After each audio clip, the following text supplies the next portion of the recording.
Hi అందరికీ నమస్తే. మన ఆర్టికల్స్కి సంబంధించి ఈరోజు రెండో వీడియో అని చెప్పుకోవాలి. అయితే బావి దగ్గర మనం నాటు వేసిలని చెప్పడంతో మనకు నాటు వేసిన తర్వాత పొలాలు మంచిగా నీటితో నిండి పచ్చగా ఉంటుంది కాబట్టి కొంచెం సంతోషం అనిపిస్తుందని చెప్పేసి నేను ఇక్కడికి రావడం జరిగింది. సో మనకు ఇక్కడికి వచ్చిన తర్వాత మన చెట్ల మధ్యనే ఇక్కడ వీడియో తీద్దామని డిసైడ్ అయ్యి ఇక్కడనే వీడియో తీస్తున్నాను. మనకు ఈరోజు కంటిన్యూ వీడియో చూసుకుంటే మనకు 5వ ఆర్టికల్ నుంచి వెళ్ళి స్టార్ట్ అవుతుంది. సో 5వ ఆర్టికల్ కనుక చూసుకున్నట్లయితే ఈ 5 నుంచి వెళ్ళి 11 ఆర్టికల్ వరకు ఒకే అంశం గురించి చెప్తాయి. మరి ఆ అంశం ఏంటంటే భారత పౌరసత్వం, ఇండియన్ సిటిజన్షిప్. ఈ 5 నుంచి వెళ్ళి 11 ఆర్టికల్ కూడా దీనికి సంబంధించినవే.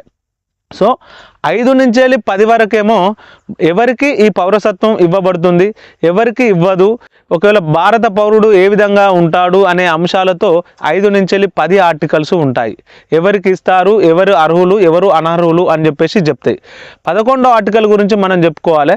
11వ ఆర్టికల్ ప్రకారం ఏంటంటే ఈ భారత పౌరసత్వం మీద ఏమైనా మార్పులు చేర్పులు చేస్తే అది కేవలం పార్లమెంటుకు మాత్రమే ఆ హక్కు అనేది ఉంటుందని చెప్పేసి, ఆ అధికారం ఉంటుందని చెప్పేసి 11వ ఆర్టికల్ చెప్తుంది.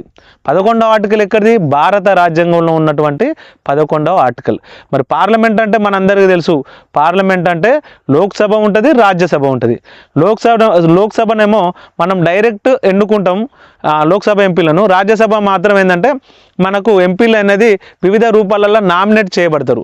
సో దీని గురించి మనం తర్వాత క్లాసులో చెప్పుకుంటాము. ఇప్పుడు మాత్రం భారత పార్లమెంటుకు మాత్రమే ఈ భారత పౌరసత్వంపై చట్టాలు చేసే అధికారం ఉంటుంది. సో దీని గురించి ఎందుకు చెప్తున్నామంటే 1955లో మొదటిసారిగా భారత పౌరసత్వ సవరణ చట్టం తీసుకురావడం జరిగింది.